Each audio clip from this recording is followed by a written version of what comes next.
Myths podcast, where we explore the myths and legends of Northern Europe from an archetypal perspective. I'm Luke DeWolf. And I'm Dan Larrabee. Today, we're excited to have the hosts of the podcast Saga Thing on the show with us. Saga Thing is one of the podcasts in the Norse and Viking space that has been around for quite some time, and they're still active, which is awesome, producing great new episodes. We've been excited to talk to them for quite a long time, and we're going to have a great conversation about their show. And so if you haven't listened to Saga Thing before, hopefully you decide to check them out because they're lots of fun and certainly very knowledgeable. So we're excited to have John and Andy from Saga Thing on the show. Absolutely. We always say we're not experts. They actually are experts in what they're talking about. So it's always a good time listening to their podcast and talking to them.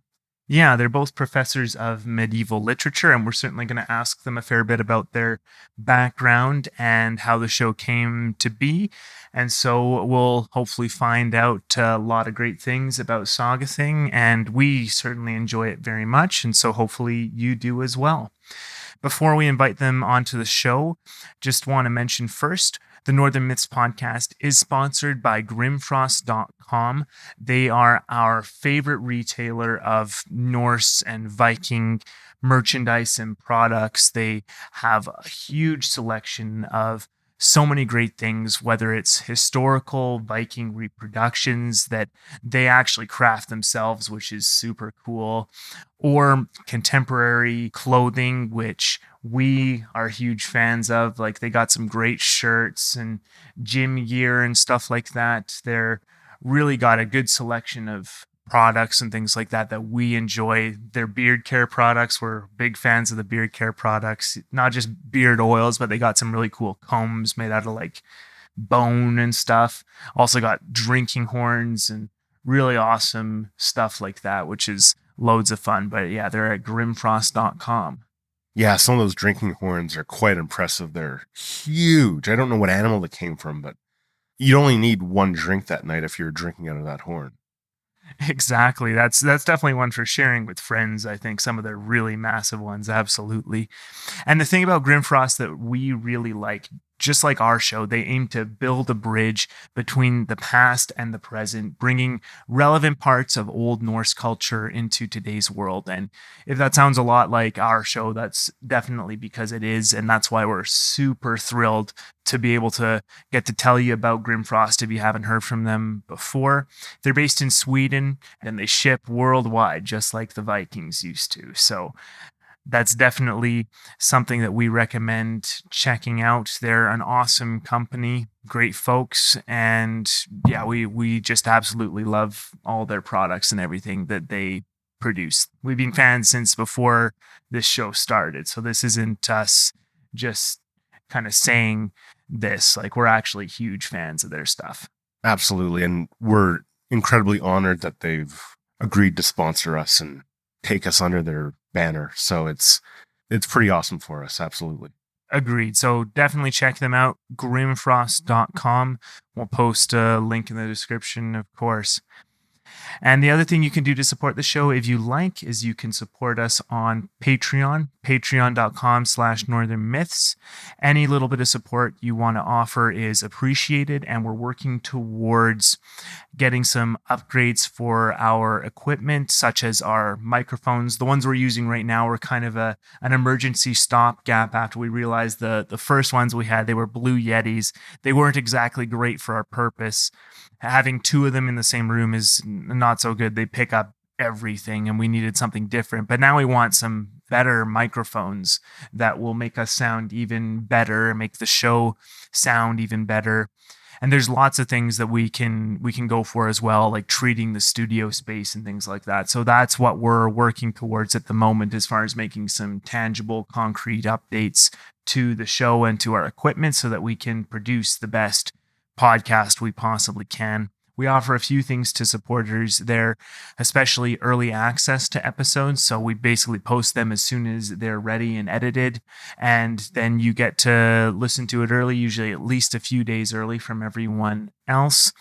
And we do tend to do this little kind of blog thing where we go behind the scenes and we give you a little bit of a taste of the production of the show and give some news of things that are going on before we announce stuff on social media. So if you want to be a little more connected with the show, that's definitely one way you can do it. And speaking of getting connected with the show, there's a lot of ways you can do that. We're on all the social media platforms, Facebook, Twitter, Instagram. We're either Northern Myths or Northern Myths Podcast on all platforms. We're also on YouTube if you want to watch the show there. Not our interviews, unfortunately. We can't get that synced up with video when we have guests on, but for everything else, we're on the YouTube, and we still post the audio to YouTube as well as a video for our interviews. And so you can connect with us on all of those platforms. We're happy to get comments and start conversations. We don't know everything about all this stuff that we're talking about, so we're happy to hear other perspectives, or if we're ever wrong, we definitely want to know and we'll make a correction.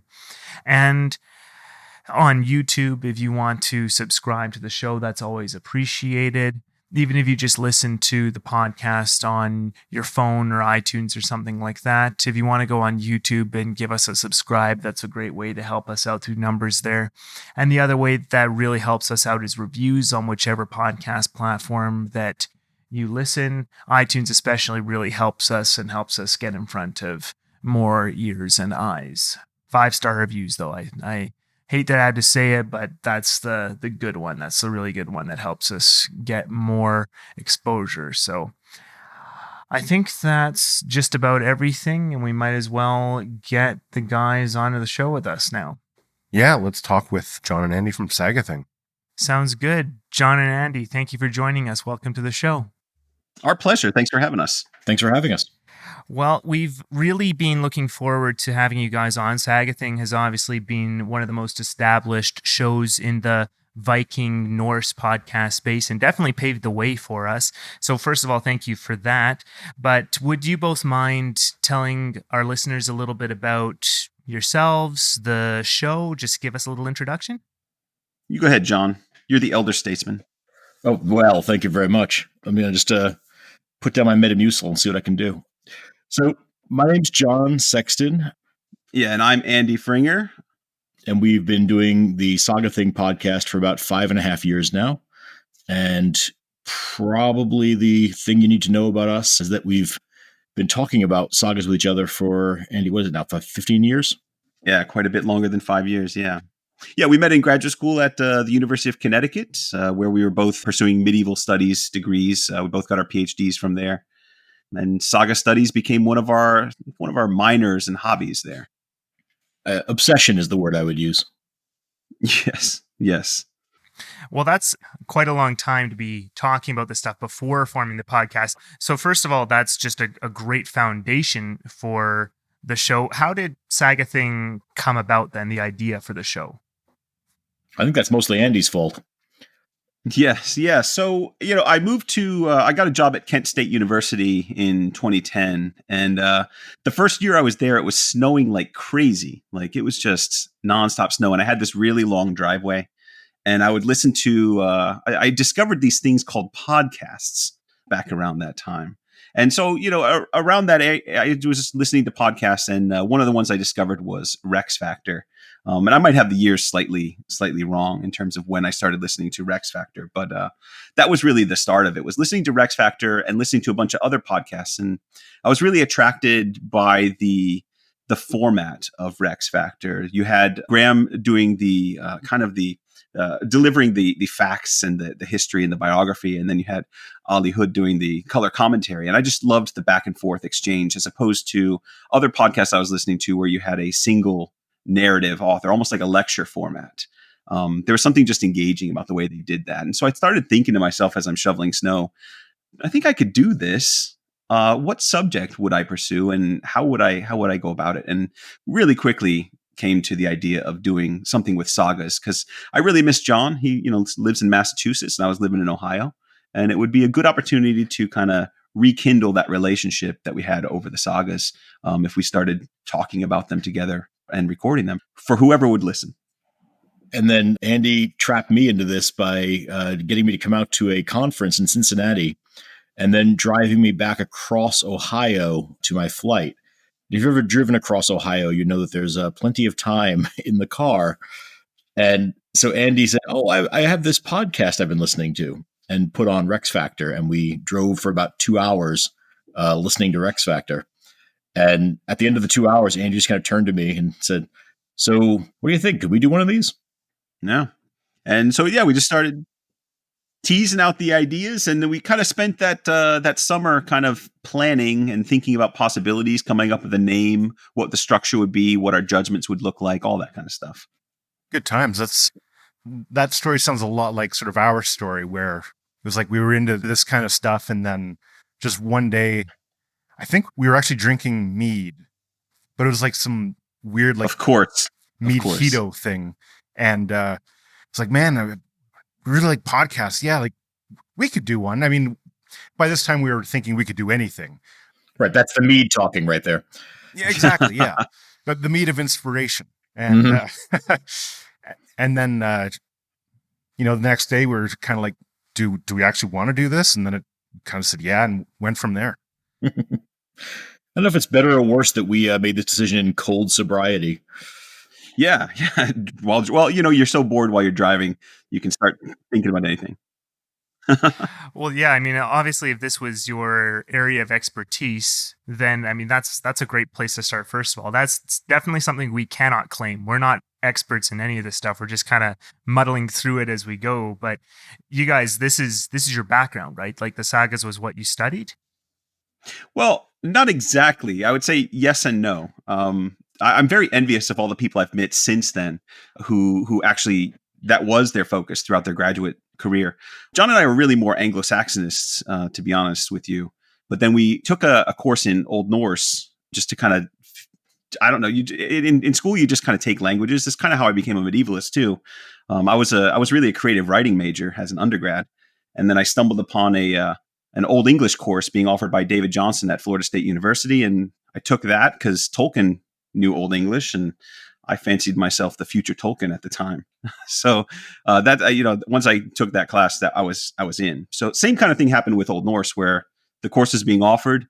I took it and fell in love with the language, fell in love with the culture, the history, the literature, and made some good friends along the way. Well, that is definitely something I think we both can relate to as far as just the whole falling in love with it sort of thing. And to get to take these sorts of courses in an academic setting, first of all, I'm envious of. There's nothing anywhere near where we live that offers Old Norse anything. It's all Greek and Roman studies is all that's offered nearby. But as far as getting into the literature and everything, that definitely I can identify with. But this would have been brewing for a long time, though, if your interest was going for all this stuff for 10 plus years. So that definitely gives you a good foundation for your show, though. I mean, a little bit of one, yeah. And honestly, I would say that there wasn't so much an available list of options for courses for us to take, so much as we made ourselves extremely difficult until they gave us courses to take. That's right. And really, when there weren't courses to take anymore, we would just kind of adjourn to the local bar and continue talking about this stuff ourselves. So I would say we're probably not that far apart from you in terms of self-directing on some of this stuff. Yeah. And the difference is we asked for graduate school credit for our little bar journeys. And somehow they gave it to us, which was nice. I don't know that they knew that we were meeting in a bar, though. I don't remember that, John. I've never asked anyone whether they knew where we were meeting. Yes, but so it was an independent study, basically. And for the independent study, we were exploring the contemporary saga. So that's where we read like Sturlunga Saga and that kind of stuff. And just going slowly through that over beer and pizza. And that's kind of, if you want to look at kind of where Saga Thing is born, it's really there in those conversations, because that's what we were trying to recapture when we eventually got to developing the podcast. Yeah, I was gonna say it sounds like with all your beers and everything like that, when you're posting on Twitter and everything like that, it sounds like this is exactly in that spirit, right? Right. It's really more of a continuation of the studies we were doing. Right. We're still having some of the same arguments. We're still having sort of some of the same back and forth that we would have had 10 years ago. Mm-hmm. And to be clear, the goal for us in doing the podcast, especially because at the time I was teaching at a regional campus. and not having the opportunity to teach or study Icelandic saga literature anymore. I definitely wasn't going to be teaching the language. So this was a way for me to continue that study, to get myself to continue. Because once you start teaching at this level, it's very, very time consuming, especially with the course load that I was carrying. So this is a way to, just like writing articles or something like that, this is a way to get myself engaged in the scholarship and engaged in the literature and continue learning on my own. And having a friend to do that with you kind of really helps. And I just wanted to spend more time reading stories about beardy guys with axes running around killing each other. That's right. Why not, right? That was actually something I was going to ask you. Do you have a hard time, I guess, finding time to do the podcast and the research? Because I know as professors, you publish or perish, right? Mm-hmm. I think that's the thing they say. Then, do you have a hard time sort of balancing that and putting the work into the publishing and the podcast? Yeah, balancing is a funny word. I would say partly we do it by carving time out of other things. I, for example, have learned to get by on slightly less sleep than I used to. But we've also, one of the things that's really important to both of us is trying to make that case to our colleagues, to people who work in administration in higher education, that this kind of work is also an important kind of scholarship, that we don't want people to have to make that choice of traditional publishing or podcasting because there isn't room for both. We think there should be room for both. One of the things that I discovered, though, working at Kent State was while they would talk about being impressed by the download numbers or something like that when you talk to them face to face, once it was time to evaluate you for tenure or promotions or things like that, they really aren't that interested in podcasting as a service or as scholarship or anything like that. So it's a really hard road. So I think for young scholars out there, and I'm thinking particularly of Stephen, who does Fjorn's Hall. It's one of those things that you have to really weigh when you're going to try to balance your work life with your podcast life.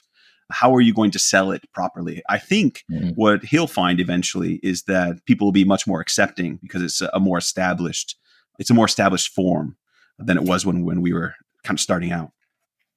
And I think we also have, my experience has been a little bit different in that my university is very supportive of the idea of the podcast. And I've actually had a couple of small grants. I've had some real support from the university to keep doing this. Now that's really cool. The whole idea of this supporting your scholarship, I really do hope that starts to be something that gains more acceptance because honestly, first of all, on just the one hand, it's going to raise your profile. And I would hope this is also something that you could give to, say, your students or your fellow faculty and say, hey, you want to listen to some cool, not necessarily exactly academic, but right. still within the same spirit, right? We find it makes a good supplement. And I think one of the coolest things we found is kind of when we go to conferences or meet people that approach us and announce that they're fans, which is always a weird and uncomfortable situation in terms of we just don't think of ourselves as someone that other people would listen to.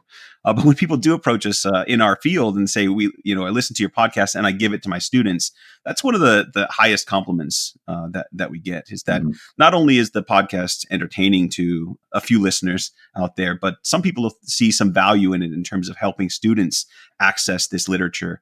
And that's really the reason that we do this, is to help people access a literature that they might not know a lot about. Right. As somebody who loves this stuff, if I'm very fortunate, and I am very fortunate in that at Bridgewater State where I work, I'm allowed to teach a course on the sagas, a dedicated course on the sagas every 2 years, which is just phenomenal. It's a very rare opportunity. Assuming I do that for the rest of my career, I'll have the opportunity to teach a few hundred students about the sagas. But as somebody who wants the sagas to reach a wide audience, the podcast allows me to reach thousands of people with every episode. I can't hope to match that with my teaching just because my teaching is of necessity smaller rooms, smaller audiences. So I love that I can do both. Yeah, a podcast reaching thousands of people, that's like a large theater full of people all listening to you. That's like a small town. When you put it like that, I'm terrified now. Yeah, right. I try not to think about that myself. No, that's great, and I mean, the idea of trying to spread this literature and the knowledge of this literature, I think that's really impressive, and it's great that I can see. Is this where you get the drive to do the podcast? Because you'd have to really enjoy this to get to what are you, over 90 episodes now, something like that?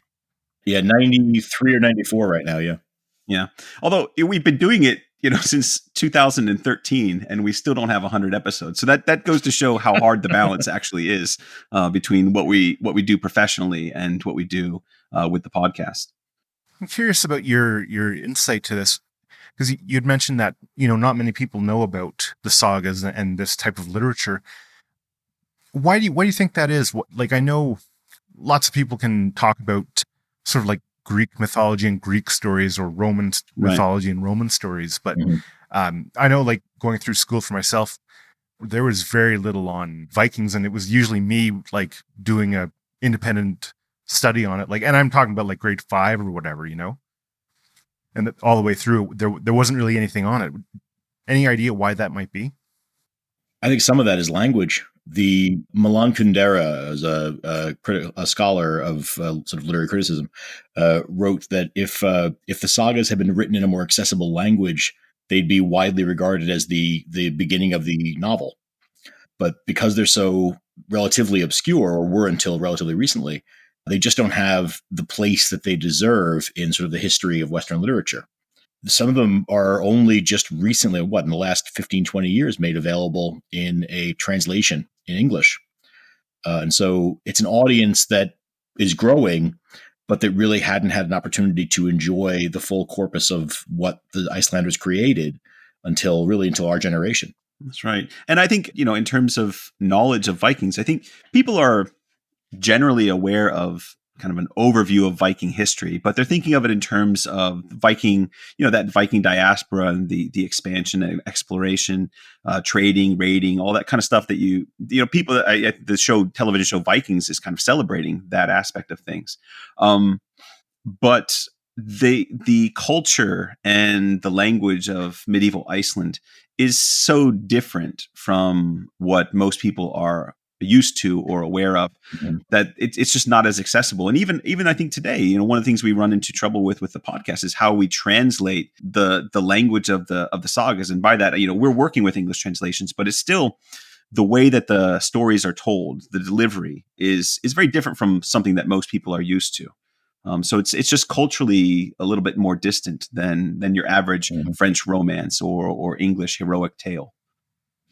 I think you see a little bit of that when you look at how the Vikings are generally presented to the public, right? In museum displays, on television shows. There's kind of this pendulum swing that we've talked about on our podcast between the Vikings as terrifying savages, the image of the bristling bearded berserk with his axe. And then the other side of this is the Vikings as these international sophisticates, right? This sort of culturally dynamic and diverse group of people who are traveling all over the known world and trading with everybody and getting to know, way beyond the boundaries of what other Europeans in their time were experiencing. Both of those are part of the truth, but they're both true. Yeah. To a degree, and they're both inaccurate to a degree. But I think when you see that pendulum swing back and forth, it is about people trying to triangulate how to make sense out of this very complicated and this very sort of vibrant world that isn't readily accessible, isn't widely known outside of academic circles and outside of the people who have actually come across this literature. That's right. And even in, I would say, even in saga studies within the universities in America, one of the things that John and I have seen, so we started really focusing on this stuff. God, when did we start the New England Saga Society, John? That was like 2003, I think. 2003. So we've been working in academic circles trying to promote saga studies long before we were doing the podcast. So we would go to conferences and run panels trying to collect people who are interested in this stuff. That's not to say that there weren't other people doing it. So Society for Scandinavian Studies, is that right, John? SAS? Society for the Advancement of Scandinavian Studies, yeah.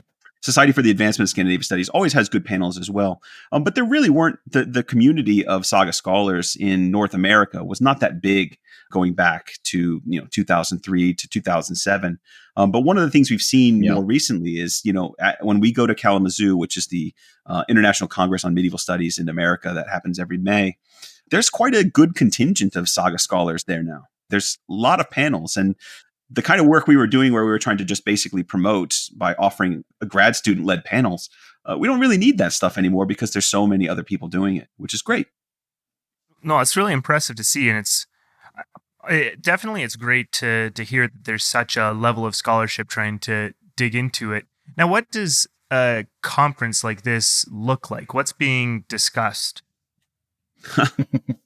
The most obscure things you could ever imagine. How's that, John? Is that a good way to sell it? Yeah, I think that covers it. I mean, we're all looking for something to teach each other, right? And since it's the old story about comedians, that comedians when they get together don't tell the obvious joke or the second most obvious joke. They're trying to out obscure each other because they're trying to think of a joke that no one else at the table has thought of. Mm-hmm.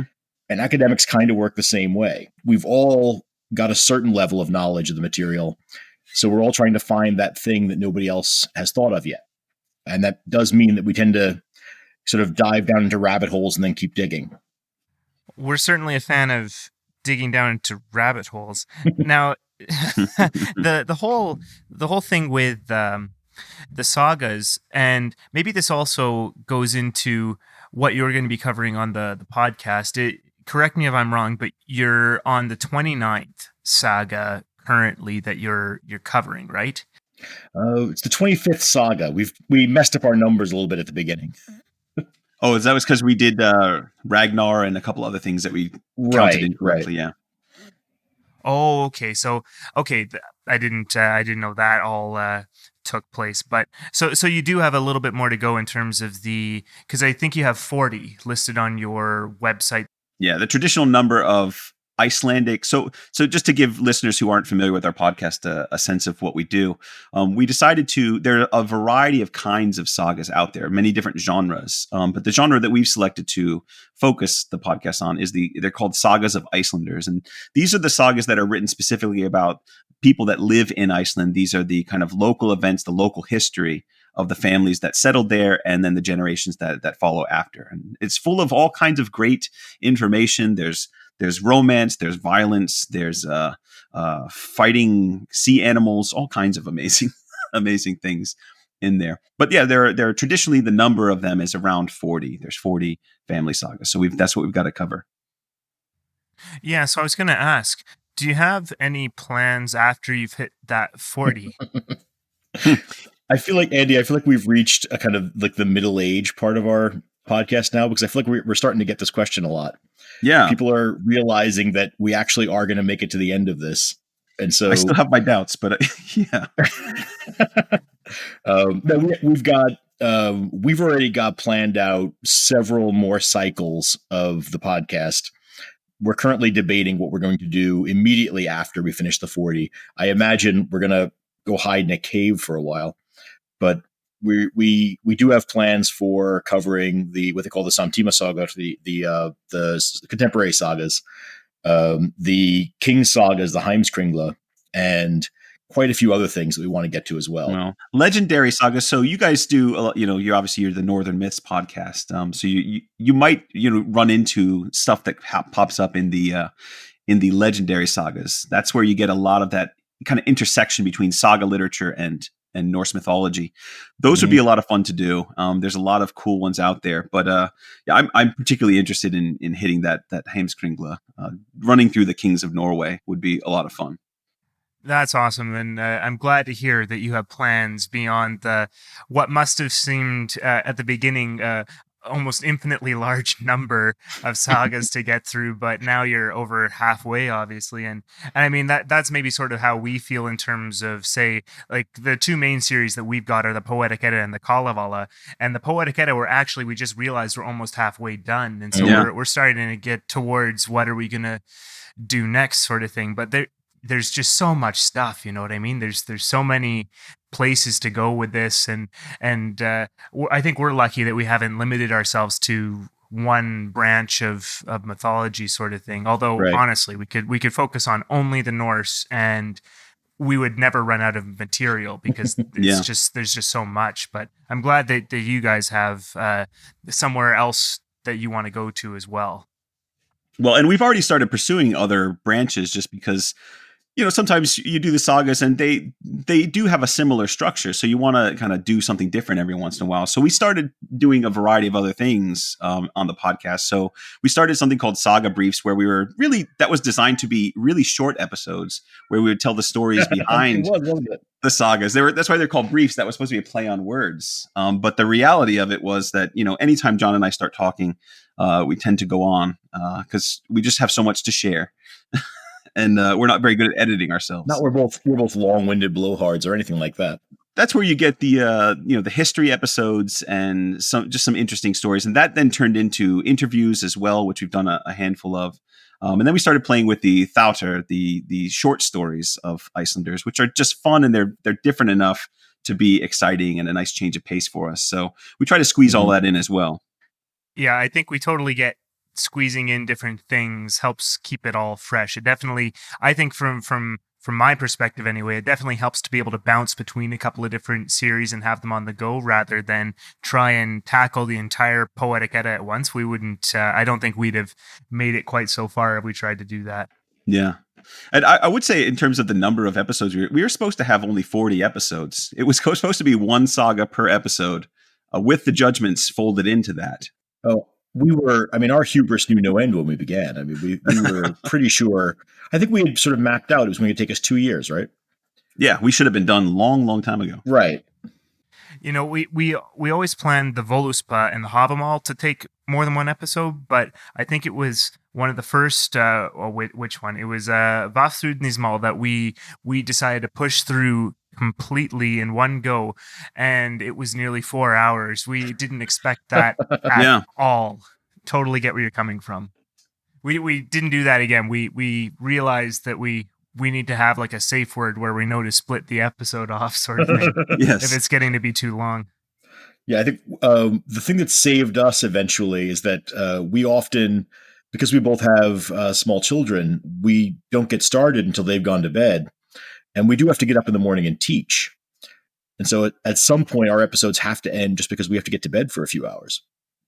Yeah, that's a good cutoff to have there. And I guess currently you're in a fairly long series, understandably, with Egil's saga. Do you want to tell us a little bit about that?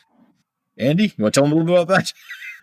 Okay, yeah. So Egil saga is going fairly well, although we are in that unfortunate spot where, we're at that time of the semester where just so much stuff is due and student grades and all that kind of stuff. So we're slowed down just a little bit. The idea was to cover Egil saga and go into as much depth as possible in shorter episodes, which would be achievable in 2-week spurts. That was the goal, but that hasn't worked out so well. But see above 2 long-winded blowhards. That's right. Yeah. Well, and again, just the balance issue. But what's so fascinating about Egil saga, and I hope everyone gets a chance to listen to it and maybe read the saga for themselves, is it's one of the favorites of kind of everyone who encounters the sagas. Egil saga tells the story of this really kind of ornery, violent, sociopathic Icelander, and he's established as that kind of character from the very beginning. We just did in our episode 4 of Egil saga when he's a 3-year-old and his father tells him that he's a really mean drunk. And then he goes against his father's words and crosses the heath all by himself just to defy his father. By the time he's 12, he's already killed a boy and another man just to watch him die. Egil's quite the character, and he's well known for his poetry and his vomit. Yes, he is. We've been talking in the first few episodes, we've mainly been sort of setting the stage with Egil's family. And what you learn is that Egil comes from a line of people who have this sort of odd dichotomy about them. On the one side of the family, there are trolls, berserks, shapeshifters. His grandfather is named Kveldulf because people believe he turns into a wolf at night, that he's a werewolf. And on the other side of the family, you have these very outgoing, charming, friendly people. Very optimistic. Right. And so in this family, you have on the one side these very good looking, outgoing, popular people who tend to get themselves into trouble because they're a little too popular. They tend to make enemies of kings who become jealous of their social ascendance. And on the other side of the family, you have these gnarled, angry, introverted, quiet people who will occasionally go berserk and kill a dozen men at once. And those two sides, but those people tend to live long lives because they stay away from social gatherings where violence can occur. And you sort of see this family balanced between these two poles. And in Egil and his brother, what we're starting to see is that Egil and his brother are a strange mix of those two sides of the family. Egil is gnarled and introverted and dark, and he's always described as very ugly. But he's also a poet. And he's also very much sort of governed by a soft heart. His emotions are constantly getting the better of him. And he's got a very good looking, outgoing brother who has a little bit of a tendency to go crazy with a weapon once in a while. Yeah. And so you see a kind of a very complex sort of figure in Egil, and he's fascinating to read about. And one of the more interesting things about sagas in general, but I think Egil Saga in particular, is how through these characters, through that kind of dichotomy you get between the brothers, is you see an exploration of cultural values, right? You see also exploration of human psychology and what works and what doesn't work. There's a lot going on in these sagas that when you dig a little bit deeper and take your time with, you start to get a sense of a very, very sophisticated culture in 13th century Iceland that's producing these things. A culture that's very interested in thinking about itself, thinking about its own history, and thinking about where they're headed and what their own cultural identity is. And they're working that through these different characters. And anytime it gets too deep, somebody throws up. So it's great. Yes, there's plenty of vomit and some slapstick in there as well. Yeah, see the humor element sometimes. Sometimes it's obvious, but sometimes humor can be one of those things that doesn't translate well through time and different languages. So that's good that shines through sometimes. Yeah, I was going to say, just on that idea of humor either coming through or not coming through, I think it's so appropriate that John and I, who are close to the same age. John's a little bit older than I am, but we grew up watching like 80s action movies, or late 70s, early 80s action movies, that kind of stuff. Or Arnold Schwarzenegger with his one-liners. You always had one-liners that some kind of hero would say after killing someone. And that happens in Westerns and all over the place. You see that kind of stuff. Not so much anymore because it's kind of cheesy and hacky at this point. But we grew up appreciating that kind of stuff. And so when you read the sagas and you see these guys doing the same thing, I just feel so at home when they whip out a good one-liner after killing their victim. Right. Or when you have that mix of this sort of, pulse pounding action and then slapstick humor, which is also a hallmark of those kind of movies. Yeah. And is very much what the sagas are. I mean, you get, Andy, I want to explain Thorgir Butter Ring. Yes. Yeah. So you get these stories about people who are, plotting to murder each other. And in this case, plotting just to annoy each other. And so one man hires a man named Thorgir Butter Ring to annoy his rival by slapping him with a severed sheep's head during a meeting. Awesome. And there's no backup plan. There's no step two. He just slaps him with a sheep's head and then runs away. You got to run as fast as you can. So he's sort of racing through the gathering with this severed sheep's head still in his hand, hooting and hollering and looking for help while this other guy chases him down and then kills him. And it's this sort of strange combination of the absurd and the very, very violent it's unlike anything else you'll read. Yeah, I think you got us laughing here more than I think we've ever laughed on the show or in interviews or anything like that. That's hilarious. Yeah, I'm getting shades of like The Godfather there with a horse head in the bed. Yeah, just imagine you walk up and slap someone with the horse head rather than let them wake up with it. Right. Yeah. But then you don't have that, you slap them with the head, but then you don't have the balls or the skill to defend yourself. And, you're dishonoring this person publicly. I mean, that's the whole point of it, is that you're shaming this person in front of everyone else. But you should have a plan in terms of what you're going to do after you slap the guy. Well, it just seems like every saga has one or two of these figures. So there's what's his name, Thorolf Sledgehammer with his 20 magical cats. That's right. In another saga, who's just this sort of wizard who lives by himself with all of his cats, and everyone's afraid of him because who has that many cats? Right. It's obviously something terrifying about him. And every saga's got some of these people. One of our favorite moments from our very first episode, because we just love Arbitja Saga so much. That's why we chose it as our first one. There's this moment that was our second one, Andy. What's that? That was our second one. It came after Hrothgar. Oh, yeah. Well, I don't really count Hrothgar. That was more like an introduction. But in Arbitja Saga, there's this, all this stuff about the Walking Dead that come and sit down in the hall, and they want a legal proceeding before they enter their tombs for forever. There's all this really spooky, scary stuff, magical stuff. But then you've got that scene with is it Kjartan and the seal that keeps popping up out of the floor, and he keeps bashing it down with his hammer, and it pops back up. And that's one of it's one of our earliest episodes, but it's still one of my favorite because I'm trying to read that, and it just the absurdity of this seal head popping up out of the floor over and over again, and him whacking it down, and he can't win, just like the whack-a-mole. You can't win it. So that's where they got that game from. That's exactly where they got that game from. I have it on good authority that it's originally an old Icelandic game. Here's a question, something it just came up as we were talking. What mixture of, let's say, mythology and history would you say the sagas are? Are there, I'm sure they're not all the same mixture of it, but do you think there's any historical veracity to some of these sagas? I mean, this is the $1 million question, isn't it? I remember writing about the historicity question on my my PhD exams. That's a big one. I think I was given a very similar question. Yeah. The short answer is some, and the long answer is some. The problem is, it's one of these situations when you read these sagas, every time you feel like you've got a handle on it, and this all slots into known history and history that can be confirmed from other sources, a troll or a dragon shows up, or a seal head pops through the floor, or a uniped hops by. Right, and shoots somebody. But every time you think that you've kind of got it squared away, that this is fantasy, this is not real, you do find these historically verifiable figures. But Egil Skallagrimsson, who we've been talking about, is historically verifiable. We don't know much about him, but there's a poet of the 10th century named Egil Skallagrimsson who we have records for. But how much of the saga is sort of traceable to that person?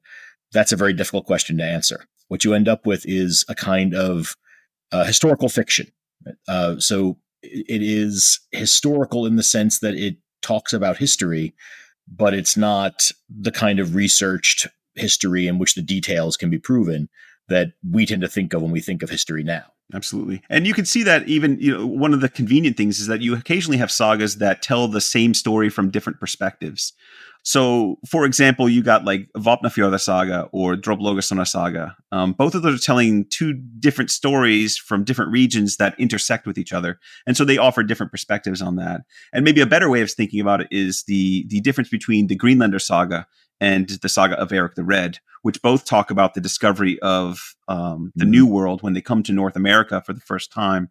But they have different people doing it for different reasons. And what happens when Eric the Red's children kind of start exploring or trying to settle or exploit the land in the New World, very different things happen, and the characters are handled in different ways. So which of those two is the true story? All we can really say is that the children of Eric the Red likely did travel to the New World. They did encounter Native Americans.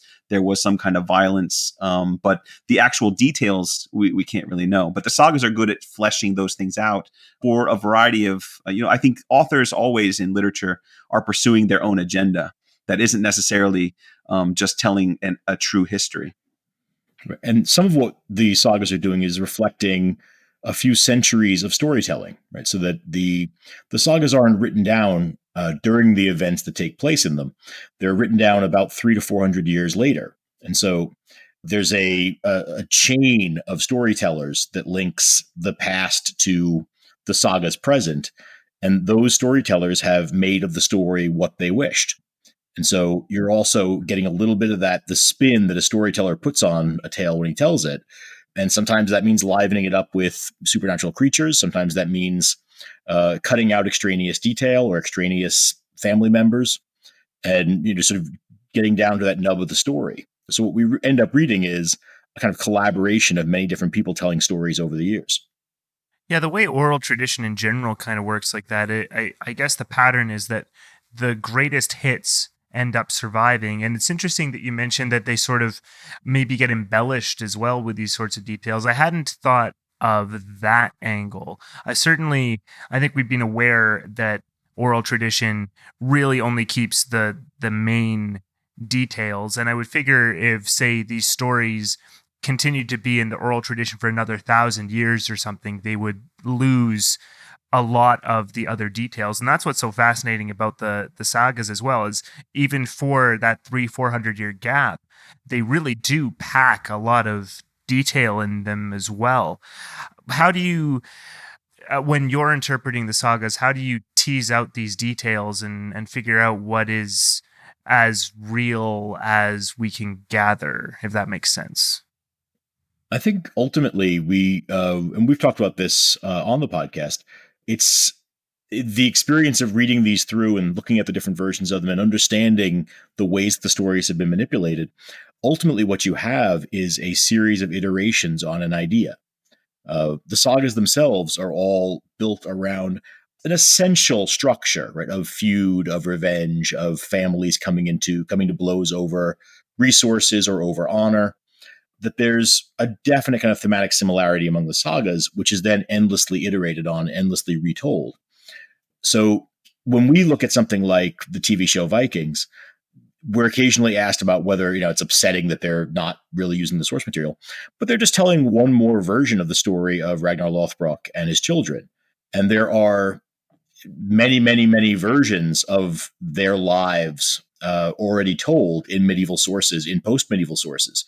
Every translation creates a new Ragnar. Every translation of Egil's saga creates a new Egil.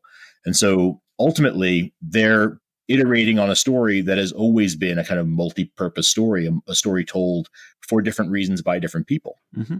And I would say in terms of interpretation, and trying to tease out what's real and what's not real, I think at this point, as fascinated as I am by history and the idea of historicity, I tend to approach the sagas with a great deal of skepticism. I don't think that a lot of what I'm encountering in the sagas represents the reality of Viking Age Iceland. I think it represents a reality that is imagined by 13th century, 14th century Icelanders as they try to figure out who and what they are within the context of a world where they are now being hounded by chieftains who they've kind of overstepped their bounds. So you have a lot of political stuff in there. You've got the question of the king of Norway who wants to take over and become the king of Iceland as well, and use Iceland as a resource.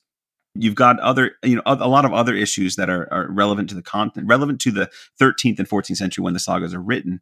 So I tend to, when I'm approaching the sagas, I look at it with a great deal of skepticism that archaeological evidence tends to bear out that things were a little bit different in actual Viking Age Iceland than they are reported as in the sagas. So I tend to look at them more as works of literature that reflect a moment in time, a moment in an author's life, and a moment in an author's imagination, than I do look at them as historical documents. I think it's a mistake to maybe look at something that's written so long after the fact, especially something that is transmuted orally, those histories, those family trees, all that kind of stuff transmuted orally over generation and generation, to try to treat that as reality or some kind of real history. That's a real dangerous position, I think. Off the top of your head, do you have any books that you could suggest for reading about the historicity of the sagas? So this goes back to the PhD reading list, John. I gotta remember. It's more articles. For me, I think it was more articles than anything. I can't remember off the top of my head names of them. I think, we can talk about, if you're thinking about the literary side of the sagas, a book that Andy and I kind of go back to occasionally, Jesse Byock's Feud in the Icelandic Saga, is a great example of a kind of one of those efforts to study the sagas as a literary genre. Mm-hmm. Right? So if that's the angle that you're interested in pursuing, it's an interesting book to read. He investigates the ways in which the sagas are using a kind of generic template in which they are formally, in the kind of academic sense of having a form, formally very similar to one another across the genre and across a couple hundred years of writing, to make the argument that they are very much kind of literary enterprise. And then you sort of take that and you think about something like Theodore Anderson's The Growth of the Icelandic Sagas. Yeah, that's the one I was thinking of. Right, which is much more open to the idea of seeking historicity, if not history, in the sagas. That if you sort of look at those two books side by side, and then maybe add something like Jenny Jockins's books on the ways in which the sagas can and cannot tell us about the lives of Icelandic women, to sort of look at a different angle of it. Yeah, I would throw in there William Ian Miller's Blood Taking and Peacemaking. Oh, yes. That's one of the first books that I read in graduate school about the Icelandic sagas that really got me feeling like saga literature is something that I want to explore in a lot more detail. And what's particularly fascinating about that one is he approaches the Icelandic sagas through close reading. So what he's doing in that particular book is choosing passages from particular sagas and trying to tease out of them exactly what you guys are asking, trying to tease out something of the culture that can help us understand what life was like. But it's not so much daily life; it's more about legal culture in that particular book and feud culture in that book. There we can get a much stronger sense by carefully reading and looking for patterns of behavior, looking for the nuances of the exchanges between individuals, looking for the nuances of the legal cases and the resolutions to the legal cases. That can teach us quite a lot about the history of the legal culture, history of feud culture in medieval Iceland, whether you're talking about 13th century or before. And you can trace law codes and look at law codes as well to kind of get a sense of how realistic the saga representation of feud culture might be. Really good book. So that's William Ian Miller's Blood Taking and Peacemaking. Those are great recommendations, and I think we will go find these books and put links in the descriptions and things, because that's a valuable list.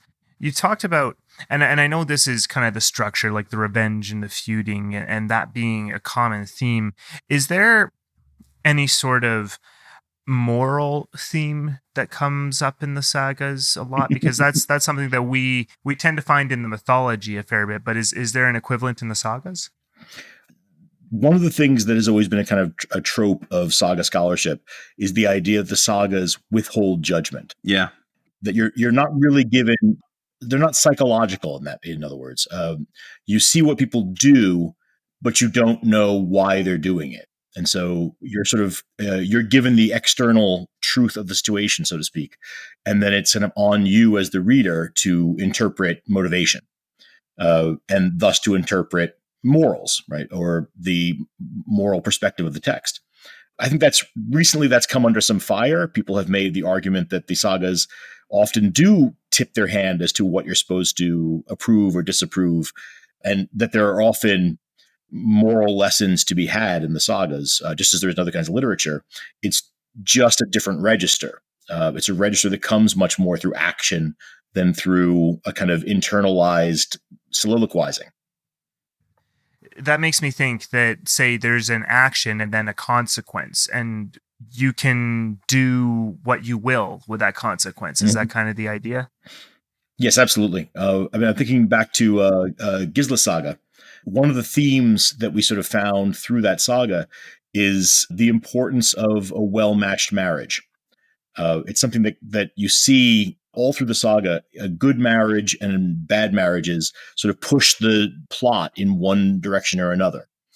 And you can see how over the course of that saga, there's a very clear statement being made about the importance of a husband and wife who are well suited to one another, who support one another, that there's a real kind of a strength that both can take from relying on one another, but only if the match is good. But again, as a reader, as a reader, you have to pay attention and you have to connect those dots, because the saga author is not going to wrap things up for you and say, this was good and this was bad, and here's the moral that I want you to take from it. The sagas end with a genealogy that says, here's where they end up in the future in terms of what children they had. It's not going to tell you why a character is good or why a character is bad. Right. What is interesting, though, is that, in the notion that the sagas do offer some kind of morality that is overtly stated. Yes, in the sense that they will introduce a character and say, this character is a good guy or this character is a despicable guy. So you'll get the character of Gunnar of Hlíðarendi, who is introduced in Njál's saga as a hero. He's the best of all men, basically. I mean, the praise that they heap on this guy is absolutely ridiculous. But as you go through the saga and read about his actions and the decisions that he makes, it's not abundantly clear that he is the pure hero that they're making him out to be. I'm not really questioning his goodness, but he makes bad decisions, and those bad decisions have serious consequences that you as a reader have to kind of tease out on your own. Which I think, if you're thinking about Icelanders sharing these stories in the cold of winter, in the dark, right? It's a lot of fodder for conversation. We'll share a couple chapters of this story, share this moment, and then there's a lot to discuss. Why did this character do this? Do you think it was good or bad? Does it justify it? There's lots and lots of opportunity for discussion prompted by these stories. And you think about someone like Gunnar, right, who is celebrated as sort of the man's man of Icelandic sagas, but who dies as an outlaw, hunted down and killed in his home. You think about the kind of conversation that can come from that, right? Is that because of his bad decisions? Is that because of the corruption and jealousy of lesser men? Is that because the law tends toward vilification of people who rise up too high? There's a lot to think about in what his fate is. Even though the saga will never tell you what to think, it gives you plenty to think about. Yeah, I can see the discussions in my mind. Got the flagon of mead and fire crackling and just arguing with people about it. No, that sounds awesome. Yeah. We even get hints about that in the sagas. We'll occasionally see these moments when people are debating, for example, who the greatest men of their district are. And inevitably, because it's a saga, this kind of thing leads to disagreements and violence. But we do get that sense that this is how people pass the time when they're not busy working on the farm, when they're not taking care of the animals, when they're not traveling or trading, that a lot of time is spent in, what, lack of a better word, is gossip.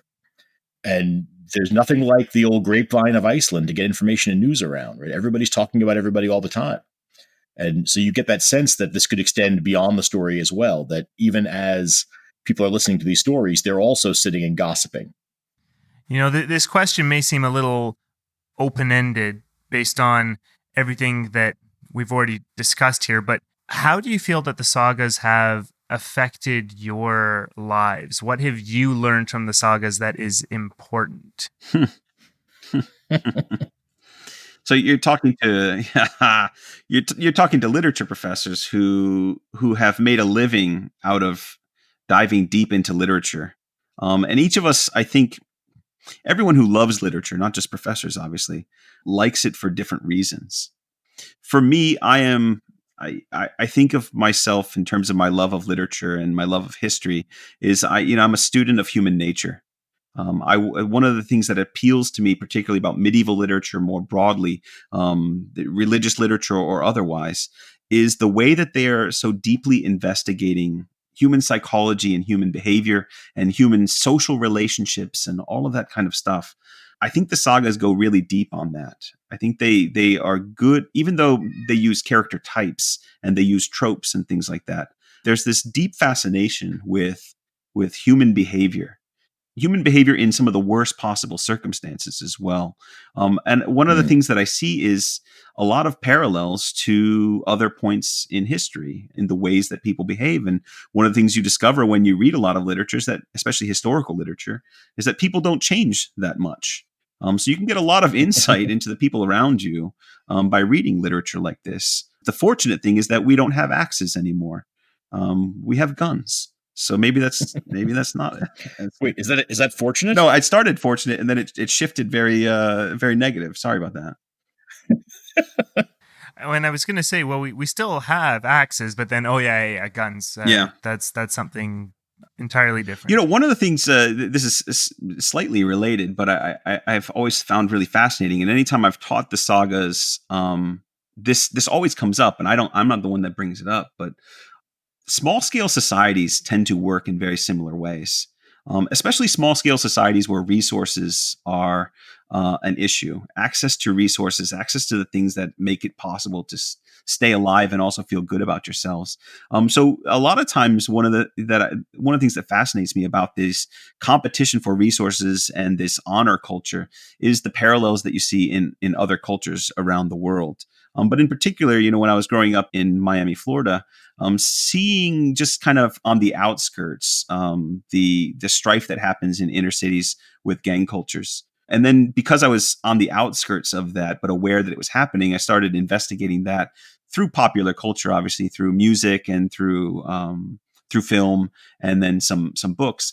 And one of the things that I think is so fascinating is the parallels between what you find, the culture you find in the Icelandic sagas, and the culture you'll find in called gang culture of the inner city, right down to the nicknames and the honor killings and the same kinds of almost petty disputes over things that we don't think necessarily are as important in modern, quote unquote, civilized society, but are very, very important to those cultures. It gives me a lot more insight and a lot more, I would almost say, empathy for things that go on around the world that seem so different from what I'm used to. Yeah, that's okay. That's for lots to unpack there. That's a great impact and a great way to look at literature in general. And you got me thinking maybe I'm in the wrong profession in general. Like maybe that was my my real calling. Maybe I should be trying to become a literature professor. No, John and I often think that we're in the wrong profession, so don't worry. It doesn't matter what profession you're in. You're always going to be looking at the grass on the other side. Yeah, I think next go around for me, I'm going to actually start building these ships so I can start sailing. Yeah, I think something more physical would be great. I would be a lot less heavy. Yeah, that's always a struggle, isn't it? And the funny thing about the parallel to the gang culture too, I know we've compared, say, the poems. And now I'm forgetting them.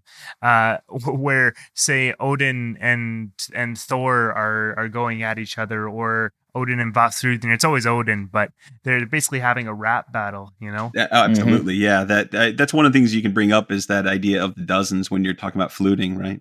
Yes, that's the name of the poetry of the fluting. I was trying to remember it, but yeah, that kind of insult exchange. Yeah, that's the fluting or the flighting. That's awesome. And making these parallels is something that we try to do with our show as far as bringing the relevance of this literature into the modern age. And so you guys saying the same thing about the sagas, I mean, I really hope that you talking about this sparks some interest into the sagas, as well as making people think about how even in literature in general, sagas just being one example, but even in literature in general, how the themes in literature, no matter how old it is, actually comes into modern life. I know I've certainly gotten a much greater appreciation for what literature and film and story in general have to say, because they really are teaching deep lessons that resonate if you only look. And I would guess you would say that the sagas do that as well, right? Mm-hmm. Yeah, you want a good teacher on how to be human, right? And your parents do their best and your community does their best, but you can kind of extend that study by exploring literature and history more deeply, and really learn a lot about how to be a person, how to survive in this world, and also see things from other people's perspectives and gain a greater understanding for the world around you, the world you participate in. That's, I think, one of the best functions of literature. I think one of the few net positives that humanity has managed to achieve for itself is that we do have a way of conveying stories across time. Unlike any other animal, we don't have to restart our stories with every generation. Right? We can read from the past and learn from the past. And to whatever degree we're able to move forward in our thinking and our stories, it comes from we're always building on the shoulders of giants. And if you don't read the literature of the past, read the history of the past, you really are in many ways kind of starting over when you don't need to. Yeah, I don't think we could agree with that anymore. We've discovered that in some ways we kind of felt like we were just sort of like blindly going around, like, what, we're in this culture. How did this happen? And it wasn't until we started reading, I guess, like actual literature, we could start seeing like, oh, this is where this idea comes from. And, oh, this was going on at the time. So these books came out of that. And this sort of gave us a way to orient ourselves in the world. Yeah, one of the things that I think is so fascinating about literature, and something that comes up in my classes quite a bit, is that, you can study history and there's a lot to be gained from studying history, but literature actually affects your emotions in a way that history often doesn't. It is able to relate a lesson that may or may not be based on actual fact, but it still communicates truths, right? So that's, I think, one of the great functions of literature is teaching these lessons that we need to be successful, to move forward as a society. Unfortunately, we live in a culture that doesn't really appreciate those kind of lessons all that often. At least not anymore. We're far more distracted by all the other possibilities out there. Yeah, it's unfortunate. I think we're missing out on a lot of important things, and having to relearn things sort of the hard way instead of sort of looking back and seeing, well, no, a lot of these lessons have already been learned. Oh yeah, we don't have to reinvent the wheel here. That's human nature too, though, right? Like you can tell your teenager. So I have a teenager now, right? So you can tell your teenager to do something or why she should do something different. That doesn't mean she's going to do it because it's good advice coming from an older person. There's something about human nature where, if you tell me to do something, I'm going to do the opposite. There's something about human nature that you need to discover for yourself. You need to make mistakes for yourself. And so we're kind of doomed in this endless cycle of repeating the same mistakes over and over again. And a few of us pretend like we pay attention and know better, but really we're making the same mistakes. And then maybe our consolation is to be able to read those stories and know that same cycle of learning from mistakes and having to make those mistakes, that same cycle has been going on as long as there's been people. Yeah. So yeah, that's a good consolation to know that we're not alone in screwing everything up. That is a pretty good consolation. And I mean, I think one of the biggest points of self-awareness is that you know nothing. And that we say that all the time. Like, we're not experts in any of this. We're just trying to figure it out just like you. And it's all, I mean, that's why we're doing this, right? And I think that's why the contribution of podcasts like yours and anything else that's bringing up this literature, it doesn't have to be in the Norse or Viking realm. It's all valuable stuff, and making it more accessible to people in this modern age. I mean, I think that's why podcasts in particular resonate so well with a lot of people, at least people who get it. I know some people don't really get podcasts as a medium, but for people who get it, it's like it really opens up a whole world and of exploration, right? Which is why it's awesome that you guys are doing what you're doing, and so many other great podcasters are doing the same. I would love to see more literature podcasts that do more than retell the story. I would like to see podcasts, literature podcasts in particular, and history podcasts, but I think history tends to do it a little bit better. I want to see literature podcasts that can retell the story, but also talk about the story and why the story matters, what's happening in the story, what are the contexts. Go a little bit deeper than just sharing the story. Bring the story to life and make it matter a little bit. I would love to see more podcasts, or I should say hear more podcasts like that. It's funny, your see hear thing. Yeah, it's I always think of it like that I'm seeing the podcast, but actually I'm hearing the podcast. I don't know why I do that. And I think obviously we're all speaking to the choir here. I mean, anybody listening to this is already on board with podcasts. So good for you. Well done. Keep it up. Absolutely. So just before we wrap up here, one of the things that you do with your podcast that we really like is pass judgment on the various sagas. Yes. And I was wondering if you could share I'm gonna pick two of your criteria. Maybe like your favorite nicknames or like most badass nicknames, and or favorite witticisms that you've heard that was like, man, I could see Arnold Schwarzenegger saying this before he blows Predator away or whatever. So yeah, I think that one of the best nicknames that we've come across, and John knows them far better than I do, but this one goes back to our very first saga. And I believe it took the first quarter court as the kind of the competition against all the other nicknames from that section. John, you remember old Halfdan, the open-handed but stingy with meat? Oh yes. And he was up. I mean, that's going to take some beating. Yeah. Well, he was up against another guy from Hrafnkelt Saga called Eystein Fart. But open-handed but stingy with meat really it won the day. That's an elaborate nickname. And they're all, I mean, we get these little, I mean, we already mentioned Thorgir Butterring. There's a name like Odney Isle Candle. Yeah, I like that one. Yeah.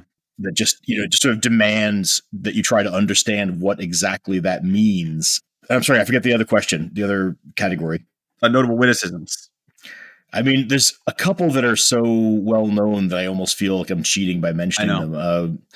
The moment when Gunnar in Jarl Saga is in his home, yep, and 30 men are gathered in the dark to come and take him, but they don't know whether he's home or not. And they send a Norwegian who, to our great delight, was actually wearing a red shirt, and sent him up to the door of the house to find out whether Gunnar is at home. And Gunnar stabs him through the trestle, through the doorway. And as the man sort of staggers back down to the rest of the men, and they sort of gather around and say, well, is he at home? And his answer is, you must learn that for yourself. But one thing I can tell you is that his halberd is at home. And then he falls over dead. That's pretty great. And that is a red shirt. Brilliant. Yeah, the actual red shirt. It's ridiculous. Mm-hmm. But I think one of the things sagas do so well, a much smaller moment, right? Andy, do you remember Helgi Drip Lagerson taking a sword to the face? Yes. You didn't make me any better looking. Right. I've never been beautiful, and you haven't made much of an improvement. That's right. And then just sort of stuffs his beard into his mouth to keep his face together while he finishes the fight. Absolutely. It's just little moments like that. Yeah. And there's a lot of... That's pretty metal. It's very metal, right? You're standing there with half your face cut off, and you still have the wherewithal to throw out a good one-liner. That's what Notable Witticisms is really all about. Although there's lots of great insults in there too. So when we do, sagas like Bandamana Saga, you get that idea of there's all these different insults that are thrown out at the chieftains to make fools of them in front of everybody else. And the one that we like so much was this idea of this guy named Thorarin. He's told, "Shut up and sit down. Don't say a word, or I'll accuse you of such shameful things that it would be better for you to keep silent. I don't find it funny, though your servants laugh about it when you sit with your legs tight, rubbing your thighs together." And then Thorarin just says, "Wisdom is welcome wherever it comes from," and says nothing else. And that's the last we hear from him in that saga. He doesn't dare speak up again. Right. Well, it's great stuff. That's awesome. You guys do just so many interesting, fun things with the sagas. I really hope that some of our listeners check you out, because it's honestly it's a lot of fun. I hope so too. It's a fun literature. More people need to be aware of it. And I'm glad there's a sort of family of podcasts at this point, including you guys, who are really kind of putting together this stuff from all different angles. Absolutely. So that people can kind of bounce around among the podcasts and learn about the entire culture. And it's made our job a lot easier. We have all these ideas of saga briefs that we'd like to do, or interviews that we'd like to do. And now we've got all these, this family of like 5 or 6 podcasts that are really covering our butts and getting a lot more of that info that we can't get to out there. Happy to help. But at the same time, I hope you continue to do them, though, and cover all this great stuff, because honestly, it's like your particular take on it, your personalities, that's half the fun. Thank you. So, well, just in closing here, is there anything else that you'd like to share as far as what's going on with the show, and of course where our listeners can find your show, your social media, things like that? Yeah, we'll start with the social media, which we're hit or miss on, but we do our best. So on Facebook, we are Saga Thing Podcast. On Twitter, Saga Thing Pod. on Instagram, which we just started, and I've been sharing my pictures from my trip to Iceland, where John and I went to the Saga conference. But I kind of toured around before the conference and went camping all over the place. Got some really nice pictures there. So on Instagram, we are Saga Thing Podcast as well. And if you want to email us, we're sagathingpodcast@gmail.com. Or I think you could just go outdoors and scream into the sky and hope that we can hear you. It's true. We're always listening. Well, after we finish the recording, maybe we'll go try that, see if it worked. Yeah, we should have tried recording that way. It would have been interesting.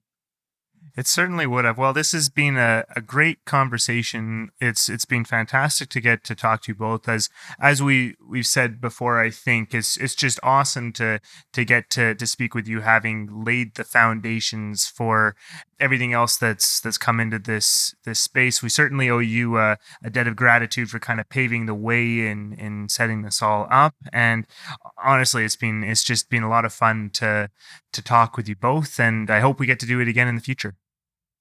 Absolutely. Thank you. It's been Great. I look forward to it. It's been a real pleasure talking to you guys. Okay, bye guys. Thanks again. Yeah, thanks. It was great talking to you. Absolutely. Bye for now. Well, that was a great conversation. Really enjoyed talking with those guys. They're definitely experts, as we've said. That was a really enlightening conversation, I think.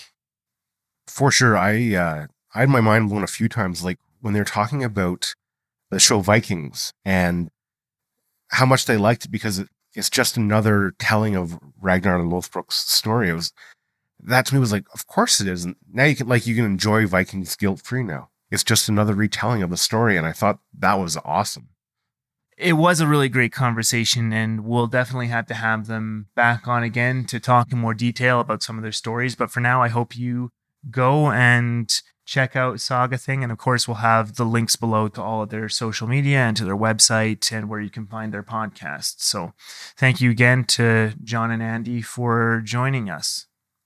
And I think that's about it for us for today. And so just to wrap up, a reminder, the Northern Myths podcast is sponsored by Grimfrost, and we're super thrilled to get to tell you about them. If you haven't heard of them before, they have a huge selection of historical Viking reproductions as well as contemporary products inspired by Viking age culture. And just like our show, they aim to build a bridge between the past and the present, bringing relevant parts of the Old Norse culture into today's world, which is definitely something that we can appreciate if you understand what our show is about. And we are just huge fans of all their products, things like their t-shirts, their beard care products, their excellent drinking horns.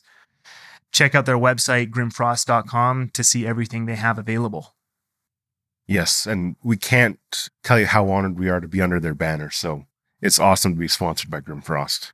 It definitely is. I really hope you take a look. Like, we're huge fans of their stuff even before we started the podcast. And we knew that we wanted to get to spread the word of their great shop. So we're super thrilled to be able to get to do that now. So check them out. And the other way that you can help support the show is Patreon. That's the big one. Patreon.com/Northern Myths. And on there, you can support the show however much you like per episode. We do it per episode because we don't necessarily have a completely consistent release schedule, so we prefer to ask for support whenever we release something as opposed to on a month-to-month basis where we don't know exactly how much we're going to produce in a month, if anything at all. That hasn't happened since we started, though, where we've missed a whole month. That would take something quite drastic if that were to happen. But every little bit of support is appreciated, and we put every little bit towards getting new concrete upgrades for the show, such as our hardware, especially our microphones. We want some new microphones and maybe treating the studio space a little bit. I think down the line, we'd be looking at some software that makes editing a little bit easier. So all of those things really help the show, and every little bit of support is appreciated. So thank you if you do choose to support the podcast that way. We also have various social media platforms. We're on Twitter, Instagram, Facebook, either Northern Myths or Northern Myths Podcast, or on all platforms. We're both personally on Twitter at NorthMythLuke and at NorthMythDan. You can get a hold of us there. We love comments. We love conversations. And if we're ever wrong about something, please do get in touch. We do want to know about it. We'll make a correction. And the other thing that really helps us out is if you want to go on our YouTube, even if you just listen to the podcast on iTunes or another app or something like that, it does help if you go on YouTube and press the subscribe button. And if you want to see our episodes, all our regular episodes are filmed and we post them on YouTube there. And the other thing that really helps us out is reviews on any podcast platform, but especially on iTunes. And speaking of some great iTunes reviews, we just want to give some recognition to some of the best from the month of April.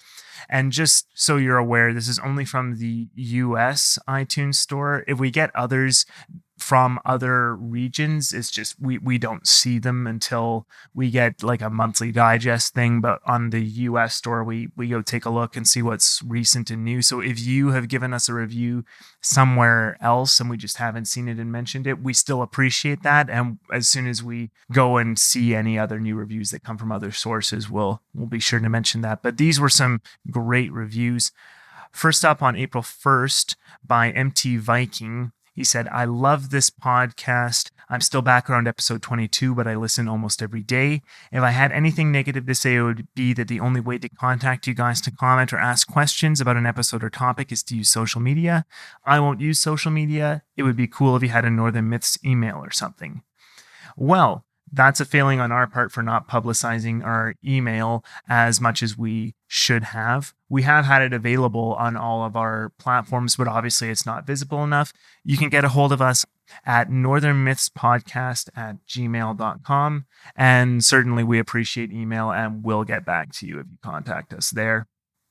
Absolutely. And then we have another great review from April 5th by Kyle Segal. "All of the myths that have been covered are wonderful, but I'm particularly enjoying reading through the Kalevala along with you guys.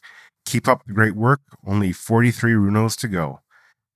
Thank you very much, Kyle. We love the Kalevala as well, and we are also counting down the runos until we get to the end. And no, it's a great adventure, and we're glad you're along with us. Absolutely. It's going to take a while. We're on track for about one Kalevala episode per month. And so, I mean, do the math. We're looking at a little over 3 years to get through it, but hopefully you stick with us on that. And it's been a fun journey so far. We're a little bit less than 43 to go now, too. We're down to 42, 41, something like that now. Something like that. Yeah. So that's awesome. And then finally, we got a great review on April 12th by GD4360. "These guys don't just retell the myths, they take you there. Alternating reading with discussing the stories, they explore the context of the original culture as well as how the concepts are relevant to us today. This is my favorite podcast to listen to on long walks when I need to clear my head. It feels like jumping through a portal to another world, coming back with new perspectives." Thank you from both of us. That is really, really an honor to get to join you on your long walks and help to bring new perspectives. It's an honor that you find our podcast valuable and you really get exactly what we're going for as well. Yeah, it's kind of cool. I know we'll often talk about how we're telling the myths to each other as we're recording. It's kind of like going to another world or living in the myths. So it's neat that other people are experiencing that as well. I'm glad that we're sort of somehow able to get that through the microphones and the camera. I don't know how we do it, but someone's getting it. So thank you very much. We appreciate that. We really appreciate that. Yeah. And I guess, it must mean something is working here. So that's pretty awesome. Thank you again for any review or anything like that. And if you do send us a review, also feel free to reach out on Twitter or Facebook or something like that and let us know that you gave us a review because we do want to mention it. That's definitely what we want to do because we really do appreciate them. They really help. And I think that's just about it. But Dan, am I forgetting anything? Well, there is one thing, and it's the most important thing. And that's for all of us to go out and find the myth that we're living. This has been the Northern Myths Podcast. Thank you very much for listening.